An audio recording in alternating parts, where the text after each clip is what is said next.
Welcome to Washington Unplugged. I'm Kimberly Dozier. The Christmas Day attempted bombing of an international flight by Nigerian student Farouk Abdul-Muttalib with alleged ties to Yemen has opened up speculation about a country in the Arabian Peninsula. Is Yemen the new Afghanistan? And what must the United States do to combat al-Qaeda there? I'm joined by CBS News' Sheila MacVicar in London and Marisa Porges, an international affairs fellow at the Council of Foreign Relations. So thank you for being here, and thank you, Sheila, in London. Now, Sheila, I know that you are following this investigation as it develops, so can we start there before we move on to Yemen? What's the latest that you've heard about the suspect, Abdul-Muttalib? Hi, Kimberly. Well, I've just been speaking to someone who was at school here at University College London, UCL, with Umar Farouk Abdul-Muttalib, somebody, in fact, who had been the president of the Islamic Society in 2006, the year before Abdul-Muttalib took the presidency in 2007. They were not just colleagues. They didn't just work together on this Islamic Society and its events. They were also friends. They met together. They talked about football. They talked about classes. They talked about their futures. One thing that this young man said to me is that in the recent days, he's been thinking very, very hard about what might have happened to the young man who was his friend. He says there was nothing that he saw here, that his positions were not extreme, that he did not in any way raise eyebrows in what would be a pretty mainstream Islamic society.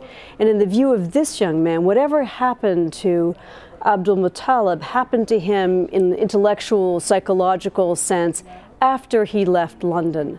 And over the course of the last couple of days, we really have been focusing down very much harder on that period from June 2008, when he graduates from school here, until, of course, December 24th, and looking in particular at that period of time in Yemen. Now, Marisa, you spent some time recently in Yemen.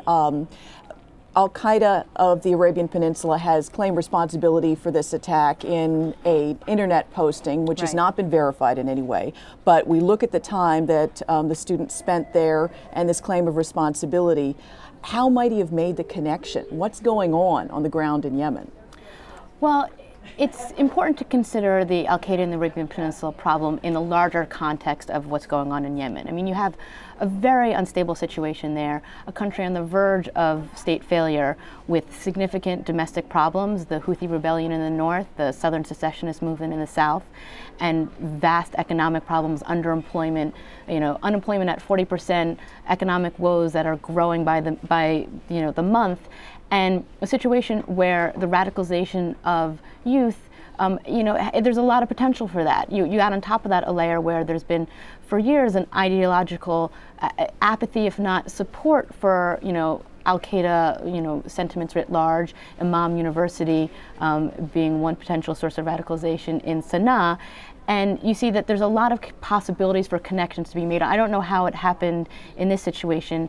There's been reports that, he went to Sana'a to study Arabic. Who's to say what happened when he was on the ground there? And I think we'll see that play out in the coming weeks.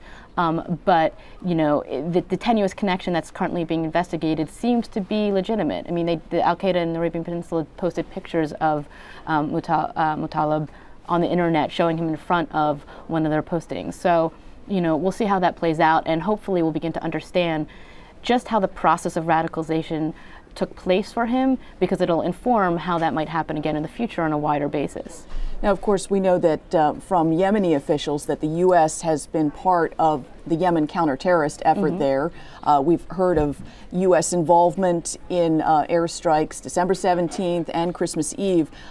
And I know from U.S. officials that counterterrorist training, which, of course, you've been following, Sheila, has been going on by U.S. forces of Yemeni forces since the USS Cole bombing. So I guess the philosophical question would be, why hasn't it worked? Why was this still a base of operations for al-Qaeda of the Arabian Peninsula? How were they able to find a home there?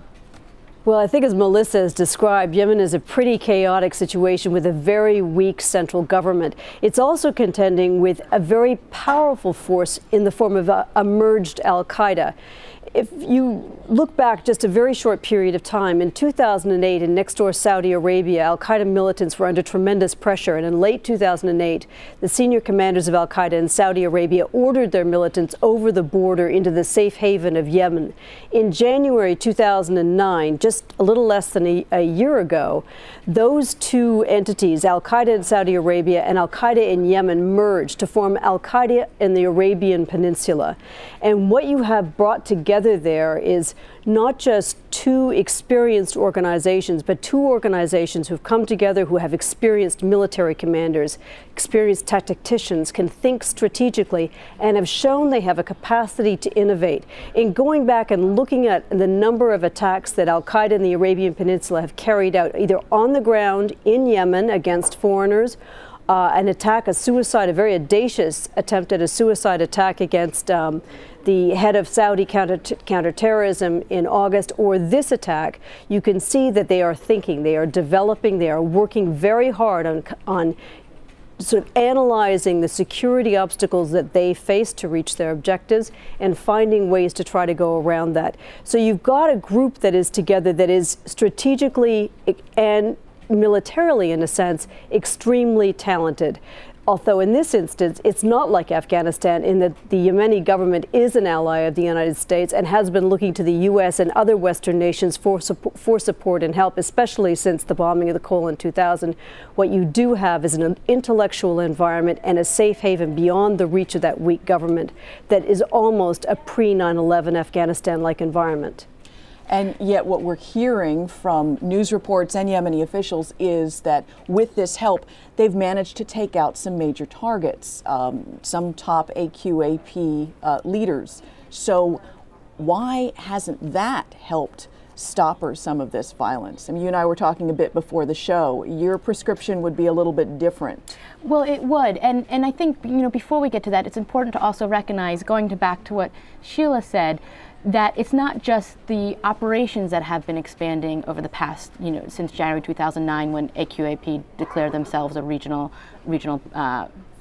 power. I mean, they've also been strategically spreading the ideology and their messaging to, frankly, be able to have a long-term influence in Yemen and possibly use Yemen as a long-term source of support and base, base both for recruiting and training and operations. I mean, you see them trying to build associations and ties with the tribes in Marib and Jarif and Shuwaif, the historical locations where they've been for the past couple of years, even intermarrying into local communities so that now you have, you know, local support that's intermixed with al-Qaeda. You also see them tailoring their messaging to account for local grievances, not necessarily always going back to the standard al-Qaeda propaganda, but trying to acknowledge the Southern secessionist movement, acknowledge problems that the locals are seeing, so that al-Qaeda becomes applicable to a populace that, if not, you know, apathetic or supportive of al-Qaeda in the past, might become more so now. So I wholly support what Sheila was saying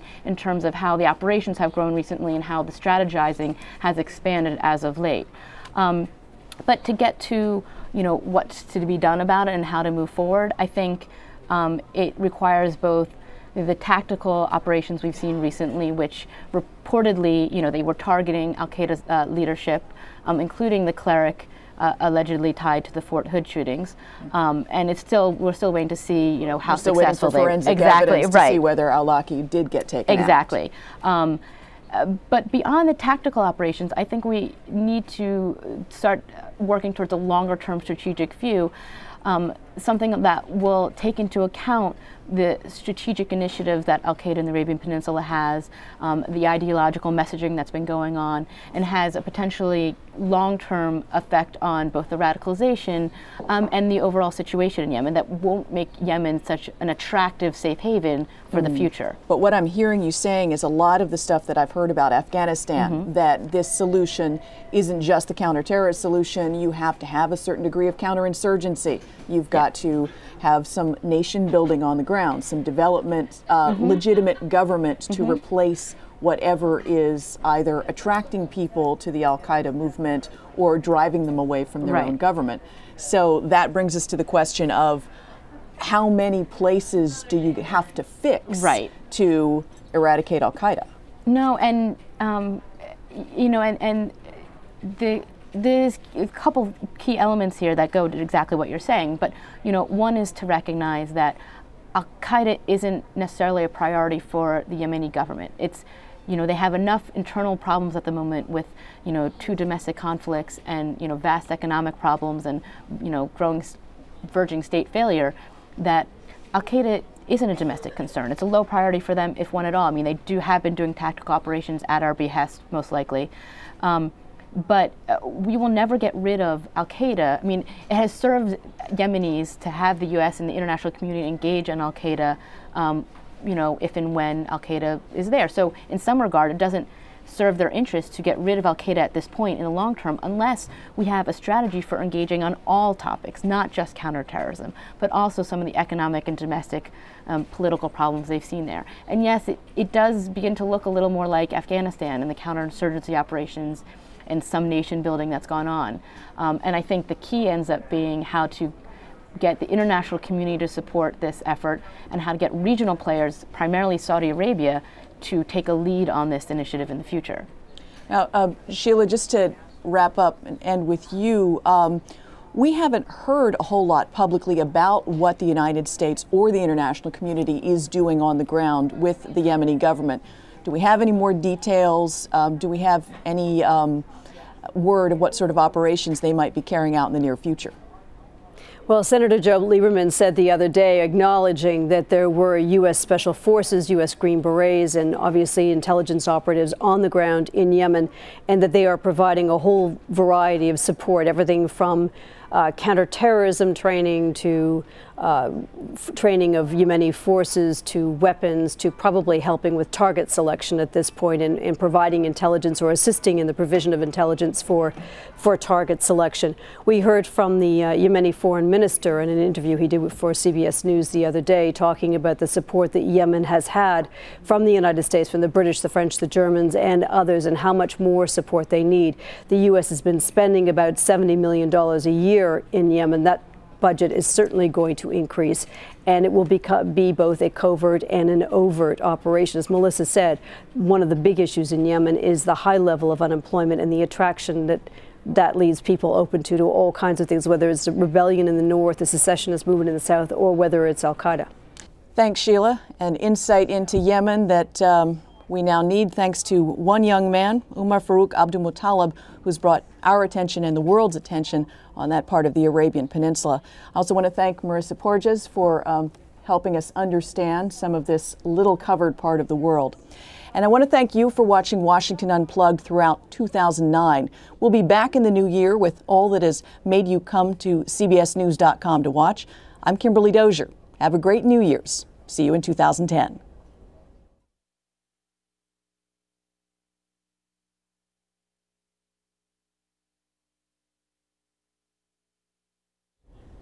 Oh.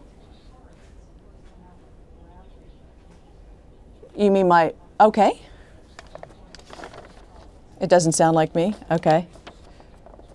Yeah. A little more oomph in it. All right.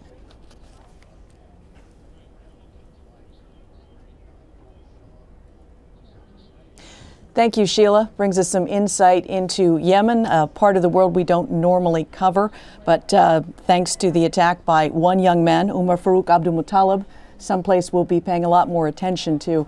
Marisa Porges, also want to thank you for bringing your insight and experience to our set. And we may be checking in again, I predict, in the new year. I also want to thank all of you for watching Washington Unplugged throughout 2009. We'll be back in the new year with all that's made you come to CBSNews.com to watch. I'm Kimberly Dozier. Have a great New Year's. See you in 2010.